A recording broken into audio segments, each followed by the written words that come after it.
बातमी आहे जुन्नर व आंबेगाव येथून। जुन्नर व आंबेगाव तालुका कृषी उत्पन्न बाजार समितीमध्ये शेतकरी विरोधी वृत्तीचा जाहीर निषेध करत भाजपा पुणे जिल्हा उपाध्यक्ष विजय पवार यांनी निवेदनाद्वारे तीव्र आंदोलनाचा इशारा दिला आहे।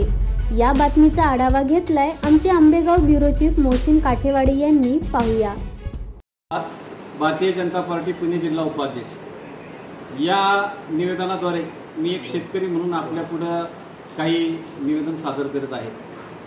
गेल्या आठवड्यामध्ये माझा कांदा विक्रीसाठी मी नेला असताना नाफेडच्या त्याला फेडरेशन म्हणतात त्या फेडरेशनच्या काही सदस्यांना कांदा खरेदीच्या बाबतीत मी विनंती केली, परंतु कमी बाजारभाव असल्यामुळे आम्ही कांदा खरेदी चालू केली नाही अशी त्यांनी समस्या आपल्या पुढे मांडली।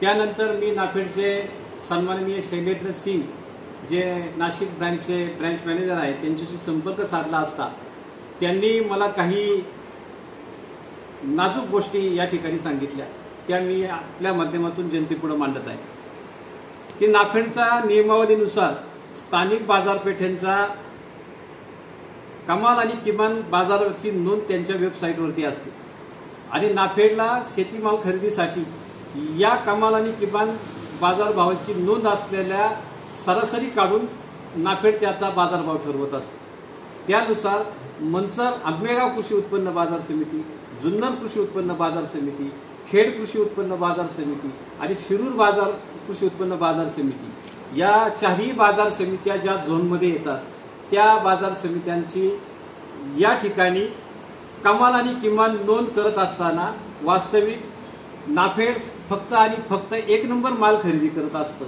आणि त्यासाठी एक नंबर मालाची तिथे नोंदणी करणे आवश्यक असताना या बाजार समित्या एक नंबर माल ते पार लास्ट भुगी बादल्याची नोंद सुद्धा त्या वेबसाईटवर नोंद करत असल्यामुळं नाफेडच्या खरेदीसाठी सरासरीची जी पातळी असते ती अतिशय खाली आलेली आणि म्हणून आपल्याकडं इतर बाजारपेठांच्या तुलनेच्या मानानं म्हणजे नाशिकला आज 13 रुपये खरेदी चालू आहे नाफेडची, धुळ्याला 12 रुपये 75 पैशाची खरेदी चालू आहे, मालेगावला त्याच दरम्यानची खरेदी चालू आहे आणि या उलट आपल्याकडे 9 रुपये 25 पैसे 9 रुपये 40 पैसे अशी खरेदी नाफेडच्या माध्यमातून करण्याचा आदेश त्यांनी दिलेला आहे। हा विरोधाभास या ठिकाणी मी आपल्या माध्यमातून जनतेच्या समोर मांडत आहे।